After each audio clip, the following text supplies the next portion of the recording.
our previous example, we had seen that a different pressure transmitter was showing a display value of 225. The 1 to 5 volt is then converted by a 3-bit A to D converter to a raw count of 4095 depending on the weight of the bits. So for a 4 volt, the raw count will be 4095 by 5. 5 means the upper range value of the voltage 5 into 4 because we are converting the 4 volt equal to 3276 of decimal unit. अब यहाँ से हमको 3276 जो decimal unit है उसको binary में convert करना है. To convert 3276 decimal unit to binary ताकि पीएलसी को समझ में आए कि भाई कितना वोल्टेज हमारा इनपुट में आ रहा है. तो देखते हैं. उसके पहले थोड़ा हम लोग जान लेते हैं वो किस तरह से कन्वर्शन करेंगे. उससे पहले जान लेते हैं थोड़ा ये एक तुम्हारा बिट ब्लॉक है. इसमें ये जो है B0, B1, B2 ये जितना भी दिख रहा है तुमको B12 तक, this are the bit positions. और ये है हमारा बाइनरी नंबर्स जो भी होंगे यहाँ पर. और ये 2 टू द पावर, क्योंकि हम बाइनरी में कन्वर्ट कर रहे हैं, 2 to the power 0, 2 to the power 1 ये सारे यहाँ पर है. और इसका ये वेटेज है 2 to the power 0 equal to 1, 2 to the power 1 equal to 2. ये सारे वेटेज है इसके. ये एक पिक्टोरियल व्यू है किस तरह से कन्वर्शन होगा. भीतर में ये कंट्रोल बिल्डर सॉफ्टवेयर खुद ब खुद करता है. ठीक है. सो in this diagram you see these the total bit positions are known as word, and up to 8 bit it is known as byte, up to 16 bit it is word, and these are the 2 bytes, and up to 4 bits these are the nibble. इसको nibble कहते हैं. और ये जो शुरुआत में जो bit position है इसको बोलते हैं MSB, मोस्ट सिग्निफिकेंट बिट. और ये लास्ट वाला जो है इसको बोलते हैं LSB, लीस्ट सिग्निफिकेंट बिट्स. ठीक है. और यहाँ पर देखो वो एक्सपोनेंशियल मल्टी में कुछ होता है उसमें, जैसे पॉइंट में आ गया 1.2 वोल्ट. तो एक्सपोनेंशियल किस में आएगा, एक्सपोनेंशियल किसको कहेंगे, मल्टीसर किसको कहेंगे, उसमें ये सारे कंट्रोल बिल्डर में इंक्लूड होता है. First there is the sign bit. सबसे पहले वाला जो होता है वो साइन बिट होता है. It does not get any easier than this. If the bit is 0 then the number is positive, but if the bit is 1 then it is a negative. अगर इस साइन बिट का value अगर 1 है तो जो तुम्हारा वैल्यू आ रहा है वो नेगेटिव में आएगा, और साइन बिट का वैल्यू अगर 0 है जो वैल्यू आ रहा है वो पॉजिटिव में आएगा. ठीक है. तो हमने यहाँ पर लास्ट टाइम देखा था कि 3276 को हम अभी डेसिमल से बाइनरी में कैसे कन्वर्ट करेंगे. तो उसके बाद ये थोड़ा जनरल नॉलेज दे दिया हूँ कि भीतर में क्या होने वाला है ताकि तुमको इजीली समझ में आए. और उसके बाद इस तरह से कन्वर्सन होता है. So the conversion of 3276 in binary would be 3276 का जो वैल्यू है, जो काउंट है डेसिमल काउंट, उसको डिवाइडेड बाय 2 करो, 1638 रिमाइंडर 0. फिर उसको फिर 1638 को डिवाइडेड बाय 2 करो, 819 रिमाइंडर 0. फिर 819 को डिवाइडेड बाय 2 करो, 409 रिमाइंडर 1. इस तरह से तुम करते जाओ. आखिरी में जैसे बचा 1, ये 1 डिवाइडेड बाय 2 तो हो गया तुम्हारा 0, रिमाइंडर हो गया 1. ठीक है. तो तुम नीचे से ऊपर तक काउंट करना चालू करो. तो तुम्हारा 3276 डेसिमल का जो बाइनरी कन्वर्शन होगा 1100 1100 110. ये जो कन्वर्शन है ये पीएलसी को समझ में आना चाहिए भाई. हाँ, ये लैंग्वेज पीएलसी समझता है, या फिर उसका जो माइक्रो प्रोसेसर यूनिट है वो समझता है भाई 3276 डेसिमल का जो कन्वर्शन है वो ये है. ठीक है. पीएलसी कम्युनिकेशन हमारा पुराना जो पीछे तक जो भी कन्वर्शन था लास्ट टाइम, ये एक नया टॉपिक में हम लोग आ रहे हैं. अब हमने एनालॉग सिग्नल को कन्वर्शन कर दिया. अब कन्वर्शन करने के बाद कम्युनिकेशंस में जाएंगे. भाई कम्युनिकेशंस क्या होता है, पीएलसी का जो प्रोसेसर है वो एक्सटर्नल डिवाइस और इंटरनल डिवाइस इसके साथ किस तरह से इंटरफेसिंग करता है, उसके लिए क्या क्या प्रोटोकॉल्स होते हैं हम इस सेक्शन में आज जानेंगे. तो सबसे पहले PLC need to communicate to a number of different devices. वो तो हमें मालूम है, हार्डवेयर डिवाइसेस होते हैं, फिर हमारे फील्ड डिवाइसेस होते हैं, सबके साथ उसको कम्युनिकेट करना पड़ता है. First there are devices which are part and parcel of PLC. कुछ इंटरनल डिवाइसेस होते हैं जो पीएलसी के साथ रहते हैं, such as remote IO. Next are other PLCs and control devices. कुछ दूसरा पीएलसी है तुम्हारे पास, दूसरा लोकेशन में एक पीएलसी है, उसके साथ भी उसको कम्युनिकेट करना है. मतलब 2 पीएलसी कोई दूसरा प्रोसेस में एक सीमेंस का पीएलसी है और तुम्हारे पास एक प्रोसेस है वहाँ पर एलन ब्रेडली का पीएलसी है, तो ये दोनों पीएलसी को भी कम्युनिकेट करके दो कंप्यूटर में दो इंटरफेस हम लोग दिखाएंगे, ठीक है। Such as motor, drivers and servo controllers, कुछ फील्ड डिवाइसेस है उसके साथ भी किस तरह से उसका जो सिग्नल है उसके साथ किस तरह से इंटरफेसिंग होगा।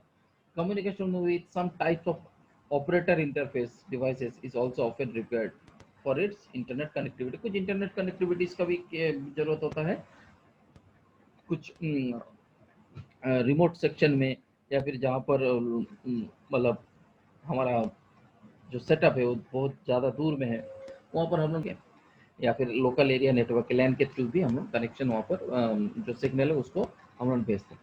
तो देखते हैं all of this communication require two things, दो चीज की जरूरत पड़ता है। एक है physical connection of layers which is the wiring and connection components. एक होता है फिजिकल कनेक्शन जो डिवाइस के साथ कनेक्टेड रहता है, दूसरा होता है शेयर्ड प्रोटोकॉल।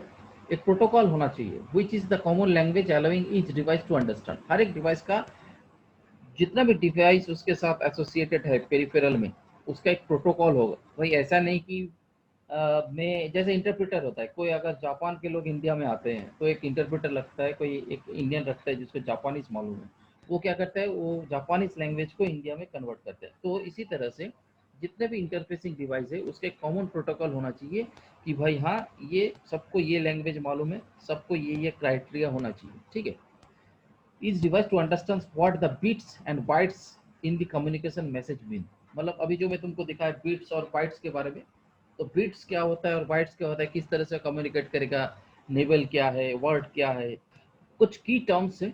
इस की टर्म्स को जानने के बाद ही हम लोग आगे कम्युनिकेशन के जो पोर्शन है उसमें आगे हम लोग जा पाएंगे, और हमारा कंसेप्ट भी क्लियर रहना चाहिए। ये की टर्म्स अगर हम नहीं जानेंगे तो आगे कम्युनिकेशन का जो भी डिटेलिंग है उसको जानना मुश्किल हो जाएगा। तो क्या है remote IO connections. Remote IO connections क्या है, when there are many IO located considerable distance away from the PLC। सोच लो पीएलसी से दूर में बहुत सारे मतलब डिस्टेंस में काफी सारे इनपुट आउटपुट्स है। तुम्हारा पीएलसी है मेन कंट्रोल रूम में, और बहुत सारे इनपुट्स आउटपुट्स ऐसे हैं जो पीएलसी में नहीं है, लेकिन पीएलसी से थोड़ा सोच लो 200 मीटर 500 मीटर दूर में एक बॉक्स है, एक कोई तुम्हारा इनपुट बॉक्स है, वहां पर आके वो घुसा हुआ है। हाँ, ड्यू टू रूट बोलो या फिर ड्यू टू तुम्हारा अप्रोच प्रॉब्लम बोलो, तो वो सोच लो for easier of process connection वहां पर इंस्टॉल कर दिया गया है, वहां पर आके घुसा है, और फिर वहां से पीएलसी में आया है। तो distance away from the PLC, an economic solution is to use IO modules and use cables to connect these over the long distance to PLC। तो जो IO modules है, जैसे मैं बोला था इंस्ट्रूमेंटेशन जेबी, फील्ड में जो भी इंस्ट्रूमेंट प्रोसेस इंस्ट्रूमेंट का कनेक्शंस आ रहे हैं वो सबसे पहले एक जेबी में आता है, उसको बोलते हैं हम इंस्ट्रूमेंटेशन जेबी। कोई के बोलता है एआई जेबी, उसका मतलब है एनालॉग इनपुट जेबी, कोई बोलता है डीआई जेबी, डिजिटल इनपुट जेबी। इस तरह से हम लोग नामकरण करते हैं। केकेएस सिस्टम एक होता है, वो मैं बाद में बताऊंगा फिर कभी। केकेएस सिस्टम में इस तरह का नामांकन किया गया है। कुछ आईपी प्रोटेक्शंस होते हैं, हाँ, कुछ एनवायरमेंटल प्रोटेक्शंस होते हैं। तो ये सारे प्रोटेक्शंस को लेके एक बॉडीज, कुछ बॉडीज है फॉरेन बॉडीज, इन्होंने डिफाइन किया है कि पीएलसी के जितने भी फील्ड कनेक्शंस होंगे वो एक मार्शलिंग या फिर इंस्ट्रूमेंट जेबी में आएंगे। दूसरा होता है रिमोट पीएलसी। मैंने अभी बताया कि तुम्हारा दो प्रोसेस है, सो सिंटर में एक पीएलसी है उसका एलन ब्रेडली है, और तुम्हारा एमबीएफ में जो पीएलसी है वो सीमेंस का है। तो ये दो पीएलसी को एक साथ इंटीग्रेट करना है, इंटीग्रेट करके एक मॉनिटर देना है। मतलब सेंटर में जो प्रोसेस चल रहा है वो एमबीएफ वाला देखना चाहिए, एक मॉनिटर मिलेगा, और एमबीएफ में क्या जो प्रोसेस चल रहा है वो सेंटर वाला एक देखना चाहिए, वहाँ का कंट्रोल रूम में एक होना चाहिए। इससे क्या होगा, कोई ऐसा पर्सन जिसका सेंटर और एमबीएफ का दोनों नॉलेज है वो क्या करेगा, दोनों ऑपरेशन वहाँ से कर सकता है। इस तरह से होते हैं कई बार मैन पावर कम करके ऐसे पर्सन को सिलेक्ट करते हैं जिसका सेंटर और एमबीएफ दोनों का ही एक्सपीरियंस है, और क्या करते हैं कॉमन इंटरफेस बैठा लेते हैं दो प्लांट का, और क्या करते हैं वहाँ से सेंटर भी चलाता है और एमबीएफ भी देखते हैं, कुछ बंदे ऐसे हो जाते हैं। तो उस केस में रिमोट पीएलसी को हम लोग क्या करते हैं, इंटरफेसिंग करते हैं, ठीक है। तो क्या करते हैं, in some situation a number of PLC may be link together with a master unit. अभी जो मैंने बताया, sending and receiving IO data from the other unit. Same, मतलब यहाँ से हमने वहाँ पर डाटा सेंड किया और वहाँ से रिसीव किया, फिर वहाँ से सेंड किया, यहाँ से रिसीव किया।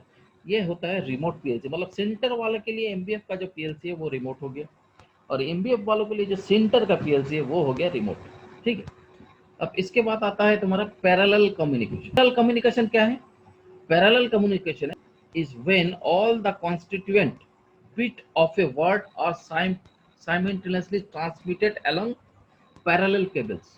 मतलब जितने भी बिट्स है, मतलब जितने भी सिग्नल्स है, जितने भी सेंसर्स फील्ड से आ रहे हैं, उसके सारे जितने भी डाटा है सब पैरेलली जा रहा है केबल से, एक साथ जा रहा है। ठीक है। This allow data to be transmitted over short distance at a high speed. अगर में कोई अगर इंस्ट्रूमेंट है तो उसका जो डाटा है वो बहुत हाई स्पीड में जाएगा, शॉर्ट मतलब बहुत जल्दी पहुंचेगा, मतलब उसका स्पीड बहुत ज़्यादा होता है। Might be used when connecting laboratory instrument to the system। The standard interface most commonly used for parallel communication is IEEE का 488 का प्रोटोकॉल सही है। और उसको हम लोग बोलते हैं GPIB, मतलब general purpose instrument bus. Parallel data communication can be take place between listener talkers and controllers. मतलब एक इंस्ट्रूमेंट तुम्हारा फील्ड में लगा हुआ है, इंस्ट्रूमेंट से तुम्हारा वो ये आया है, जेबी में आया है, जेबी की बात से निकल के वो आउटपुट गया है कंट्रोलर में, कंट्रोलर से तुम्हारा सोच लो जो आउटपुट है वो हमारा पीएलसी में आया है। तो ये और सेम दूसरा इंस्ट्रूमेंट है, तो दूसरा इंस्ट्रूमेंट पास में उसका भी एक जेबी में आया है, या फिर वही सेम जेबी में आया है, और वहां से फिर और एक कंट्रोलर में गया है, और उस कंट्रोलर से फिर तुम्हारा पीएलसी में आया। तो ये जो कंट्रोलर से और पीएलसी, कंट्रोलर और पीएलसी का जो दो कंट्रोलर है और उसका जो पीएलसी का डिस्टेंस अगर बहुत शॉर्ट होता है और पैरेलल होता है, तो ये दोनों का जो तुम्हारा कम्युनिकेशन टाइम है वो बहुत कम होगा, और ये इसका स्पीड भी बहुत ज़्यादा फास्ट होगा। और यही बात है कि पैरेलल कम्युनिकेशन में एक साथ सिग्नल हम पीएलसी को भेज सकते हैं, उसमें कोई ऐसा नहीं होगा कि इसका सिग्नल उसके साथ मर्ज हो जाएगा या फिर उसका सिग्नल इसके साथ मर्ज हो जाएगा। तो पैरेलल कम्युनिकेशन में कोई भी डाटा एक दूसरे के साथ मर्ज नहीं होगा, अगर क्योंकि ये बहुत ही सेफ्टी पर्पज से देखा गया है। अगर इस तरह से अगर कोलाइड करेंगे तो कुछ भी अनफॉर्चुनेट तुम्हारा फैटल हो सकता है प्लांट में। एक चीज का सिग्नल दूसरा में चल गया, दूसरा का सिग्नल एक में, दूसरा में, तीसरे में चल गया, इससे होने से ना तो प्रोसेस भी गड़बड़ हो जाएगा, ह्यूमन मशीन जितने भी ये सब का जो है एक सेफ्टी इशू हो जाएगा। तो ऐसा नहीं होता। उसी तरह से आता है तुम्हारा next serial communication. Serial communication में क्या होता है? Serial communication is when data is transmitted one bit at a time. इसमें क्या होता है? एक एक बिट एक एक बार में जाएगा। A data word has to be separated into its constituent bit for transmission and then reassembled into the word when received। Serial communication is used for transmitting data over long distance, might be used for connection between a computer and a PLC। Serial communication में एक एक beat जाएगा, पहला beat receive हुआ फिर जाके दूसरा beat छूटेगा, दूसरा बीट रिसीव हुआ फिर जाके तीसरा बीट छूटेगा। और ये तुम्हारा सीरियल कम्युनिकेशन जो है बहुत ही लॉन्ग डिस्टेंस के लिए अच्छा है। शॉर्ट डिस्टेंस के लिए पैरेलल और लॉन्ग डिस्टेंस के लिए सीरियल कम्युनिकेशन प्रेफर किया जाता है। सोच लो तुम्हारे प्लांट पे जो तुम्हारा ट्रिपलेट ट्रॉली है, तुम्हारा जो ट्रिपलेट ट्रॉली है वो काफी दूर में है, तो ट्रिपलेट ट्रॉली में कुछ मोशन सेंसर लगा हुआ है। ट्रक आके उठा और उसके बाद उसका हाइड्रोलिक्स चालू हुआ, ट्रक पहले ट्रक को हमने बांध लिया, उसमें डोलोमाइट है, क्वार्ट्स है, और उसके बाद क्या हुआ, उसका हाइड्रोलिक्स चालू हुआ। हाइड्रोलिक्स जैसे चालू हुआ ट्रक को वो ऊपर लेके जा रहा है, ऊपर लेके जा रहा है, एक पॉइंट है लिमिट स्विच उसका कट हो रहा है। कट जैसे हुआ ट्रक का जो पीछे वाला जो पोर्शन है खुल गया, जो रॉ मटेरियल से नीचे गिर गया। जैसे ही वो रॉ मटेरियल नीचे गिर गया, ट्रक जैसे अनलोड हो गया, तो उसका एक वेट सेंस होता है, नीचे लोड सेल होता है। लोड सेल पहले देख लेता है भाई ट्रक में इतना केजी लोड है, तो उस तरह से वो कमांड देता है, हाइड्रोलिक जो सिलेंडर है उसको कमांड देता है। फिर हाइड्रोलिक सिलेंडर उठता है, उठता उठता है, एक लिमिट स्विच है, सेफ्टी पॉइंट, वहां पर जाने के बाद क्या होता है, हाइड्रोलिक लिमिट स्विच जैसे कट जाता है, हाइड्रोलिक सिलेंडर क्या होता है, उसका जो पिस्टन है उठना बंद हो जाता है, पीछे का जो कवर है वो खुल जाता है, रॉ मटेरियल गिर जाता है। जैसे रॉ मटेरियल नीचे गिर जाता है तो लोड सेल सेंस करता है कि उसका लोड कम हो गया। अब जैसे लोड सेल कम सेंस करता है कि इसका वेट कम हो गया, तो क्या सिलेंडर क्या होता है तुम्हारा, धीरे धीरे धीरे धीरे धीरे धीरे नीचे होना शुरू हो जाता है। जैसे एकदम पोजीशन में आ जाता है, फिर जो लिमिट स्विच है वो तो तभी छूट जाता है जैसे वो नीचे होना चालू होता है। तो ये जो सीक्वेंस है, सोच लो ये रिमोट में है, बहुत दूर है तुम्हारा प्लांट से, जो कंट्रोल रूम है वहां से सोच लो 1 किलोमीटर दूर में है। तो ये जो सिग्नल, ये जो प्रोसेस, ये जो ऑटोमेशन है, इसको ऑटोमेटिकली कैसे हैंडल करे, इसको पहले क्या होता था, वॉकी टॉकी से बातचीत करना पड़ता था कंट्रोल रूम वाले, वॉकी टॉकी वहाँ पर ऑपरेटर रहता है। अभी ऐसा ऐसा भी होता है कि हम लोग स्क्रीन में देख सकते हैं कि भाई हाँ ट्रक मेरा उठ रहा है, उतर रहा है, इस तरह से पूरा ऑपरेशन। तो इतना लॉन्ग डिस्टेंस के लिए सीरियल कम्युनिकेशन बहुत जरूरी है, और इसमें सीरियल कम्युनिकेशन बहुत बेटर है ये लॉन्ग डिस्टेंस के लिए। और इसका एक एक बिट करके ये छोड़ता है, एक बिट पहले रिसीव हुआ, फिर दूसरा छोटा, फिर दूसरा गया, फिर तीसरा है, ठीक है। RS-232 और RS-422-23 ये दो तरह के केबल्स होते हैं, मॉडबस केबल, ठीक है। RS-232 communication is the most popular method of PLC to external device communication. RS-232 is a communication interface included under SCADA applications. Other standards are RS-422 and RS-423. इसके बारे में हम लोग अपने आने वाले स्लाइड्स में डिस्कस करेंगे कि RS-232 और होता है, लेकिन इतना जान लो ये RS-232 और 422-23 ये सब कम्युनिकेशन मॉडबस केबल्स है। बहुत सारे, शायद सीमेंस शायद प्रोफिबस यूज करता होगा, कौशिक? सर प्रोफिबस का भी यूज है।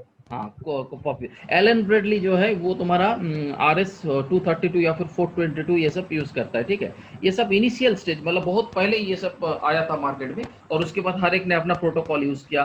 भाई मैं अपने तरीके से अपना केबल बनाऊंगा, अपना कम्युनिकेशन केबल बनाऊंगा, तो इन्हें तरह तरह के केबल्स अपने तरह से डिजाइन किए और कम्युनिकेट किया अपने स्टैंडर्ड के हिसाब से, ठीक है।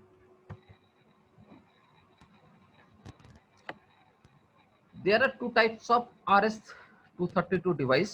एक होता है DTE, data terminal equipment, is a common example in a computer. Computer में यूज होता है, जो है कंप्यूटर के लैन वगैरह में जो होता है उसको बोलते हैं डाटा टर्मिनल इक्विपमेंट, इस तरह से। और एक होता है DCE, data communication equipment. PLC में आइदर DT और DC। PLC में हमारा DTE भी यूज करते हैं और DCE भी यूज करते हैं, दो तरह का। सोच लो हमारा बहुत सारे फ्लेक्स स्टेशन है और मेन सर्वर भी है, तो मेन सर्वर से जब हम फ्लेक्स स्टेशन में देंगे, मतलब कंट्रोल रूम से कंट्रोल रूम के अंदर भी देंगे, तब हम लोग सोचो DT यूज करते हैं। उसके बाद आता है जो मेन चीज है कंप्यूटर को जो समझ में आता है, उसका नाम है ASCII। ASCII is a human readable to computer readable translation code. मतलब कंप्यूटर का जो लैंग्वेज है उसको समझने के लिए ह्यूमन किस तरह से उसको समझे, ये सारे चीज तुमको पढ़ा हुआ है। जस्ट मैं आगे जाऊंगा तो थोड़ा पॉइंट्स में डिस्कस कर ले रहा हूँ। ASCII जो है, तो ह्यूमन किस तरह से कंप्यूटर लैंग्वेज को समझे, उसका एक ट्रांसलेशन कोड है। ईच लेटर, ईच नंबर को क्या है, उसका 0 और 1 जो है, 1 और 0, इसको ट्रांसलेट कर लेता है।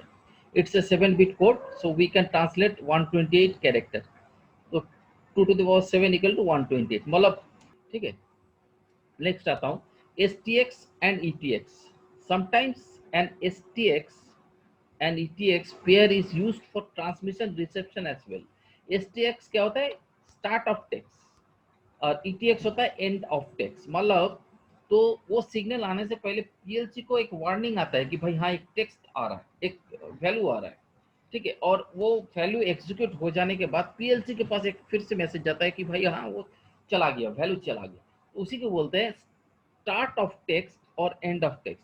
The STX is sent before the data and tell the external device that data is coming. After all the data has been sent, ETX character is sent. जब पूरा डाटा एग्जीक्यूट हो जाता है तो फिर ETX बोल के कोड आता है। जब तुम प्रोग्राम लिखोगे तो रहता ना स्टार्ट, जब C प्रोग्रामिंग करते थे, स्टार हैश मेन, उसके बाद स्टार्ट लिखते थे, फिर अपना प्रोग्राम लिखते थे, लास्ट में तुमने स्टॉप लिखा, उसके वजह करके तुम प्रोग्रामिंग में क्लोज करते थे। तो इसीलिए यहाँ पर भी उस तरह से बताया जाता है कि भाई हाँ ये हमारा सिग्नल आ रहा है, स्टार्ट होने वाला है और ये चला गया, एंड होने वाला है। कम्युनिकेशन के सारे प्रोटोकॉल्स। अभी देखते हैं प्रोटोकॉल्स। प्रोटोकॉल्स क्या होता है, it is necessary to exercise control of flow of data between two devices.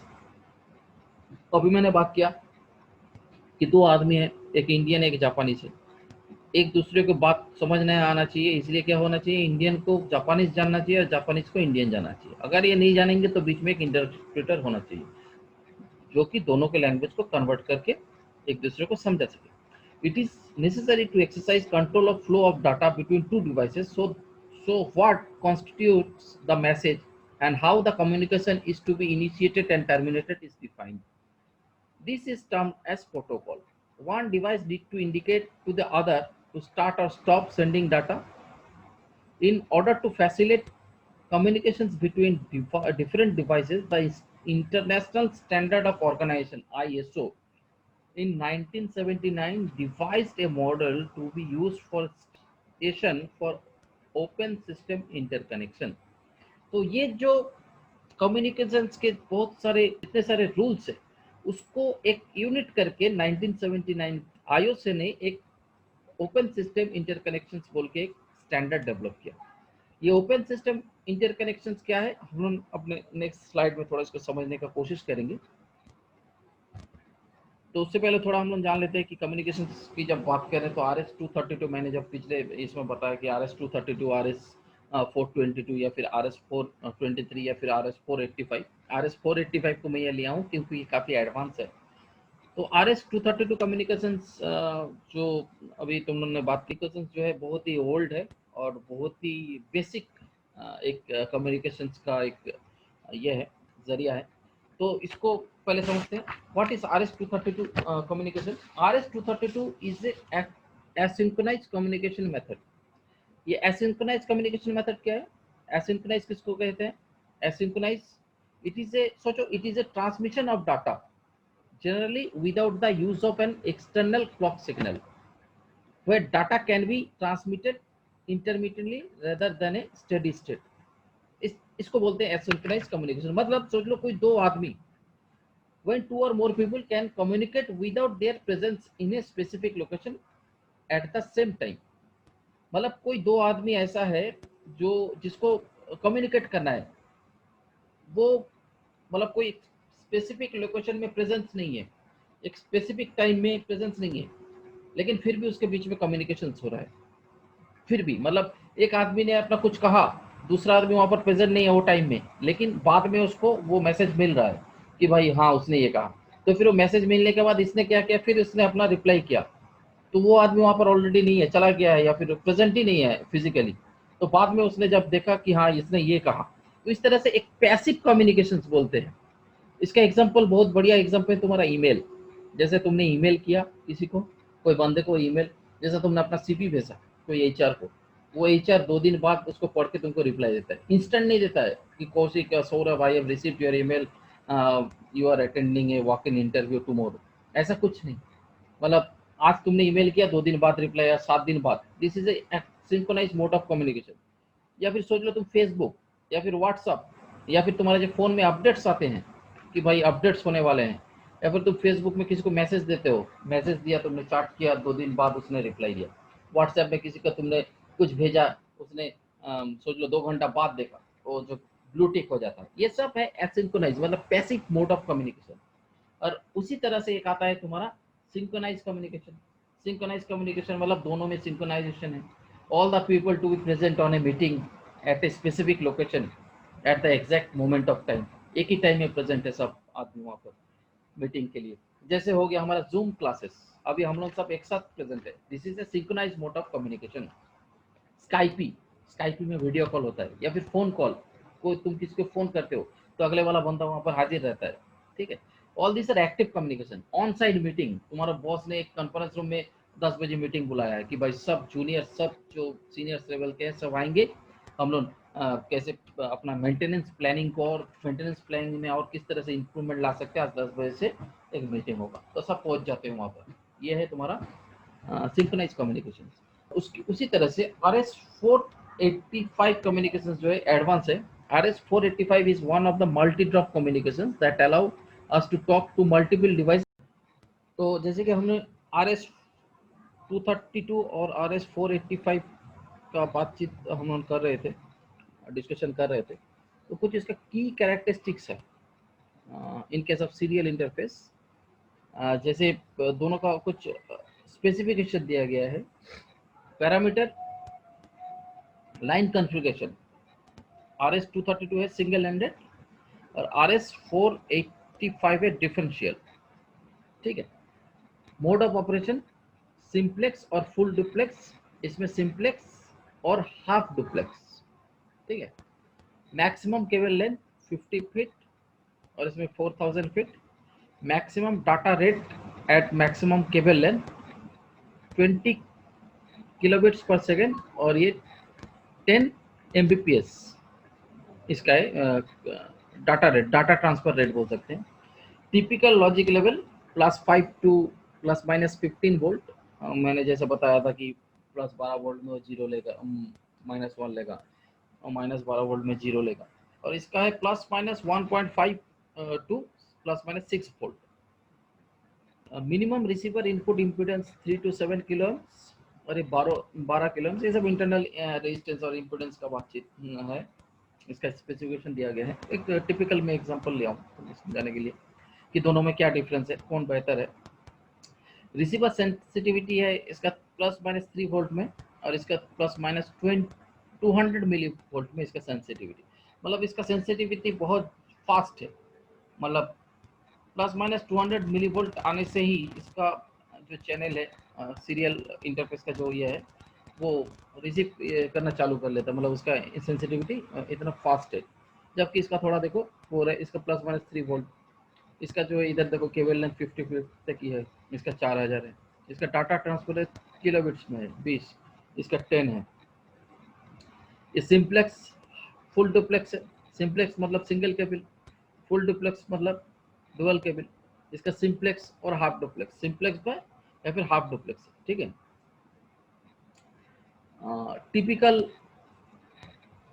Typical logic level +5 to ±15 volt और इसका बहुत ही कम है, इसका ज़्यादा है देखो।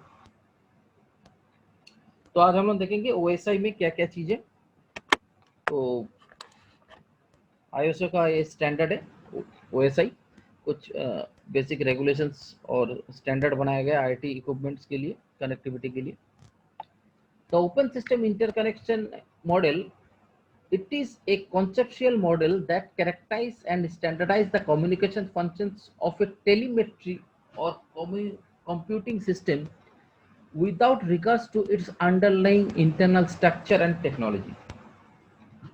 ये एक कॉन्सेप्चुअल मॉडल है, एक स्टैंडर्डाइज्ड कम्युनिकेशन फंक्शन टेलीमेट्री के लिए। टेलीमेट्री मतलब जो ग्राउंड बेस्ड टेलीमेट्री बोलते हैं, जिसको केबल के साथ कनेक्ट करते हैं, इंटरफेसिंग करते हैं, कम्युनिकेट करते हैं दो सिस्टम को। अगर केबल के साथ करेंगे तो उसको बोलते हैं ग्राउंड बेस्ड टेलीमेट्री। सपोज आपको कहीं पर डाटा भेजना है, आपका कुछ कंट्रोलर से कुछ आउटपुट जा रहा है, या फिर आपको एक जगह से दूसरे जगह ट्रांसमिट करना है कोई सिग्नल, तो एक रिसीवर होता है और एक ट्रांसमीटर होता है। तो ट्रांसमीटर से सिग्नल जाता है रिसीवर में। अगर ये ट्रांसमिटेड सिग्नल आपका वाया केबल जाता है तो उसको बोलते हैं हम लोग ग्राउंड बेस्ड टेलीमेट्री। और यही सिग्नल अगर वायरलेस जाता है, मतलब हमको थ्रू वायरलेस सिस्टम के थ्रू हमको डाटा, जैसे रेडियो वेव्स। फोन में क्या होता है, फोन में हम लोग हाय हेलो बोलते हैं, वो रेडियो वेव्स निकालता है, टावर में जाता है, फिर वहां से फिर आपके पास आता है। इस तरह से जो है ट्रांसमिट होता है, ट्रांसमिट होकर टावर से फिर रिसीवर के पास जाता है, फिर रिसीवर उसको सुन पाता है। तो ये जो होता है इसको बोलते हैं एयर बाउंड टेलीमेट्री। तो इसके बारे में मैं तुमको डिटेल जब मैं नेक्स्ट लेक्चर शुरू करूंगा टेलीमेट्री के बारे में थोड़ा मैं बता दूंगा, ठीक है। इनपुट दे दूंगा मैं तुमको क्या होता है और बेसिकली उसका क्या फंडा है, मैं थोड़ा और बता दूंगा नेक्स्ट लेक्चर चालू होने के पहले, ठीक है। Without regarding to its underlying internal structure and technology. तो ये communication link between items of digital equipment is defined in terms of physical, electrical, protocol and user standard। तो कुछ फिजिकल इक्विपमेंट्स होते हैं, कंप्यूटर, माउस, ट्रांसमीटर, जेबी, या फिर सोच लो printer, monitor, ये कुछ फिजिकल। इलेक्ट्रिकल इक्विपमेंट्स जैसे milli ampere, milli volt, voltage, कुछ इस तरह के सिग्नल्स। प्रोटोकॉल्स मैंने बताया, protocols serial communications, parallel communications, RS-232 लगेगा ना RS-485 लगेगा, कौन सा स्टैंडर्ड क्या जाएगा, बीट जाएगा ना बाइट जाएगा ना डाटा जाएगा ना निबल जाएगा। ये कुछ प्रोटोकॉल्स किस तरह से जाएगा, किस वक्त में जाएगा, कहाँ पर जाएगा, सीरियल पोर्ट में जाएगा ना पैरेलल पोर्ट में जाएगा, ये कुछ प्रोटोकॉल्स डिफाइन किया हुआ है। स्टैंडर्ड डिफाइन किया और यूजर स्टैंडर्ड, ये यूजर का स्टैंडर्ड, ये तीन चार चीज जो है ये मिलके एक ओएसआई सिस्टम बनाया गया है जो आईओएस ने डेवलप किया है। उसमें बताया कि 7 लेयर्स होते हैं, टोटल 7 लेयर्स होते हैं। उस 7 लेयर्स में फिजिकल लेयर से लेके एप्लीकेशन लेयर तक किस तरह से डाटा तुम्हारा ट्रांसमिट होता है, ये देखने से तुमको पूरा क्लियर हो जाएगा। मैं ये है, ये फिजिकल लेयर है, लेयर 1। इसमें parameter such as signal, voltage swing, bit duration, electrical connection are established in this layer. Parameter जितने भी हैं, फील्ड इक्विपमेंट्स जितने भी हैं, सब फिजिकल लेयर में आते हैं। फिर ये जो है सिग्नल उसके ऊपर में जाता है, किसमें? डाटा लिंक लेयर में। ये पढ़े हो तुम, अपना बीटेक क्लासेस में पढ़े होंगे तुम, कम्युनिकेशन चैप्टर में था।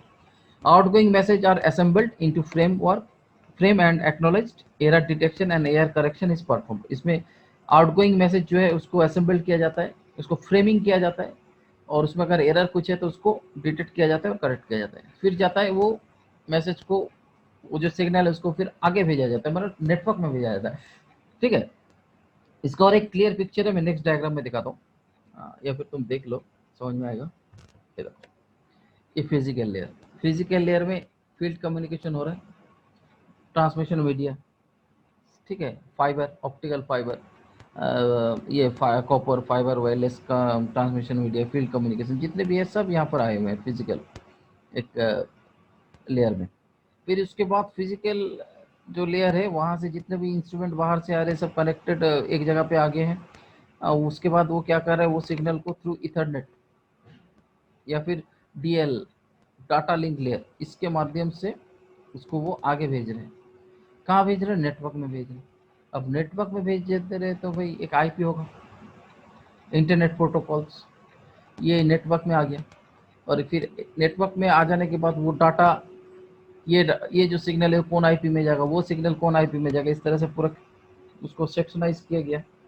और उसके बाद सेक्शनाइज करने के बाद इसको क्या किया, टीसीपी ट्रांसपोर्ट लेयर में भेजा गया, टीसीपी और यूडीपी। ठीक है, ये ट्रांसपोर्ट लेयर के प्रोटोकॉल से। और उसके बाद सेशन लेयर, ट्रांसपोर्ट लेयर में आने के बाद फिर उसको सेशनिंग किया गया, भाई ये इसके घर में जाएगा, ये उसके घर में जाएगा, ये उसके घर में जाएगा, इस तरह से सेशन किया गया। भाई ये कंट्रोल वाल्व के लिए है, ये उसके लिए, वो मोटर के लिए। इस तरह से मैं एग्जांपल दे रहा हूँ कि भाई इससे ये खुलेगा, वो करेगा, ये उसके पास जाएगा, ये उस इंस्ट्रूमेंट को देखना है, ये उसको मॉनिटर करना है, ये उसका फीडबैक कर रहा है, ये सेक्शनाइज किया गया सेशन लेयर में। उसके बाद प्रेजेंटेशन, फिर फर्दर उसको देना है H T T P, F T P, S M P T, ये सारे Modbus, D N S, S M P S, ये सारे प्रोटोकॉल से हम लोग जैसे कोई भी वेबसाइट खोलने से पहले एच टी टी पी लिखते हैं।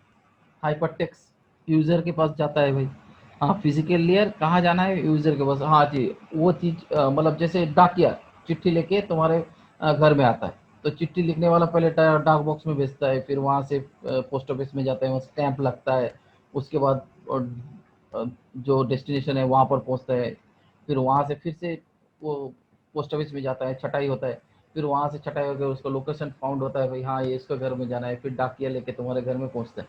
ये पूरा चीज़ है एज ए तुम्हारा पोस्ट ऑफिस में, जैसे पोस्ट बॉक्स में हम लोग चिट्ठी भेजते हैं, किसी को चिट्ठी भेजते हैं, उसी तरह से एक सिग्नल यूज़र तक, मतलब यूज़र लेयर तक, एप्लीकेशन लेयर तक कैसे जाएगा, उसके ये प्रोसेस ओएसआई जो है, ओपन सिस्टम इंटरकनेक्शन जो है उन्होंने डिफाइन किया है। ट्रांसपोर्ट लेयर से के बाद जा रहा है सेशन लेयर में। सेशन लेयर में तुम्हारा system to system connection, log in and log off controller here establishes connection and disconnection. हाँ मतलब सिस्टम टू सिस्टम, मतलब कौन सा किसके पास जाएगा, उस तरह से सेशन लेयर में सेशनाइज कर देते हैं, भाई हाँ ये इसके पास है, ये इसके पास है, इसके पास है।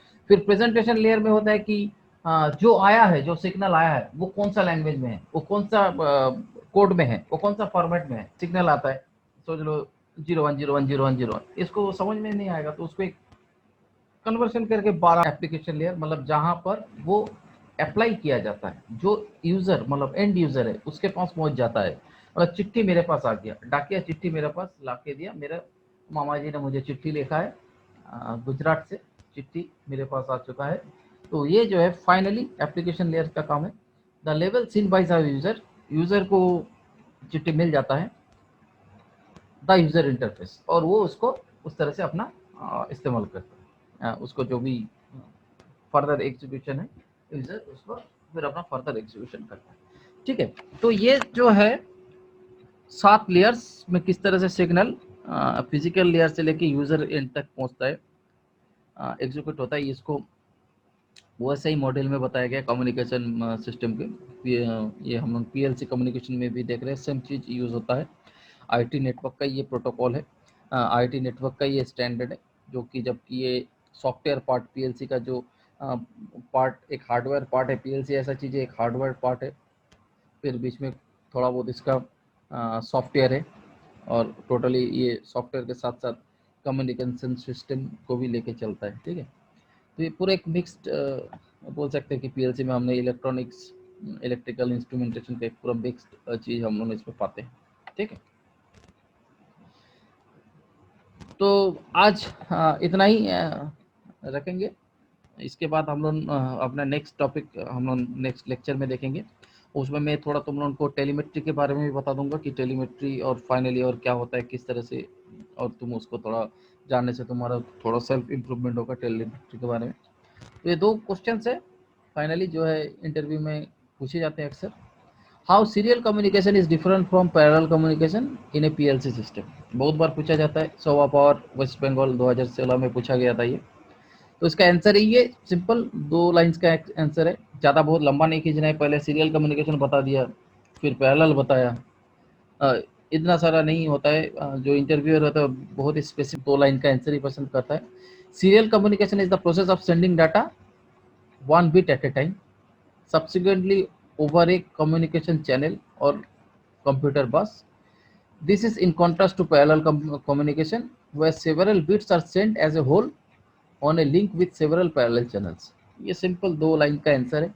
इससे पूरा पता चलता है कि जो इंटरव्यूअर है वो तुम्हारा से क्या एक्सपेक्ट कर रहा है, तुमने क्या आंसर दिया। ठीक है, एक साथ 5 मोटर का चलाना है, और अगर 1 बाय 1 चालू करना है, मतलब ये वाल्व ओपन हो गया और उसके बाद उसके थोड़ा देर बाद और एक वाल्व ओपन हो रहा है। जैसे वो वाल्व फुल क्लोज हो गया 100% आ गया, तो दूसरा वाल्व को इंटरलॉकिंग सेटिस्फाई हो जाता है, अभी दैट इज टोटली ओपन।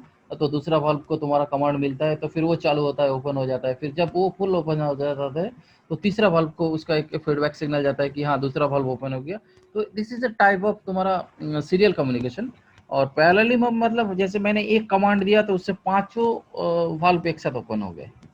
हमको जहाँ पर ह्यूज डिमांड रहता है, ह्यूज हमको जहाँ पर फ्लो चाहिए या फिर ह्यूज गैस को हमको एनवायरनमेंट में एग्जॉस्ट करना है, तो उसलिए एक वाल्व खोल के तो हम निकालेंगे तो बहुत टाइम लगेगा।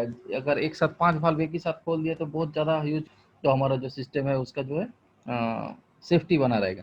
तो इस तरह से ये एक तरह का कौशिक ने जो एग्जांपल दिया वो ठीक ही है पैरेलल सीरियल कम्युनिकेशन के लिए। दूसरा और एक क्वेश्चन पूछा जाता है, what is CRC, in which layer CRC work. Sunflag steel Gondia. CRC है तुम्हारा cyclic redundant check, is used to detect the error in the network. It works at data link layer, LCC logical link control sub layer. तो ये cyclic redundant check मतलब सोच लो कोई signal तुम्हारा आया है, तो network detect the error in network, it work at data link layer में। वो चेकिंग चलता है, जो डाटा लिंक लेयर है हमारा, ये जो लेयर है, यहाँ से कोई तुम्हारा कमांड आया, कोई सिग्नल आया, वो सिग्नल तुम्हारा गलत है या नहीं। Outgoing message is assembling friend acknowledge error detection और एरर करेक्शन इज परफॉर्म। मतलब जो आउटगोइंग मैसेज यहाँ से निकलेगा, मतलब सोच लो कोई इनपुट तुम्हारा यहाँ पर आया, और उसके बाद डाटा लिंक लेयर उस इनपुट को, वो जो फिजिकल सिग्नल है उसको तुम्हारा नेटवर्क लेयर में भेजने से पहले उसमें थोड़ा एरर चेकिंग करेगा कि उसमें कुछ एरर है या नहीं। अगर एरर है तो उसमें करेगा। तो मतलब वो साइक्लिक वे में चलता है, मतलब बार बार वो चेकिंग करते रहता है ऐसे साइक्लिक मैनर में। ये एरर है नहीं है तो फिर भेज दो, एरर है नहीं है फिर आगे भेज दो। इस तरह से साइक्लिक वे में वो अपना कंटिन्यूसली वो क्या करते हैं, जितने भी सिग्नल्स आते हैं कंटिन्यूस, यहाँ से फिजिकल लेयर से जितने भी सिग्नल्स आ रहे हैं वो सारे सिग्नल्स को कंटिन्यूसली वो चेक करता है। अगर कुछ एरर है तो उसको ठीक करता है, इम्प्रूव करता है। अगर कुछ एरर नहीं है तो उसको डायरेक्ट नेटवर्क लेयर में भेज देता है। तो ये है तुम्हारा साइक्लिक रिडंडेंट चेक।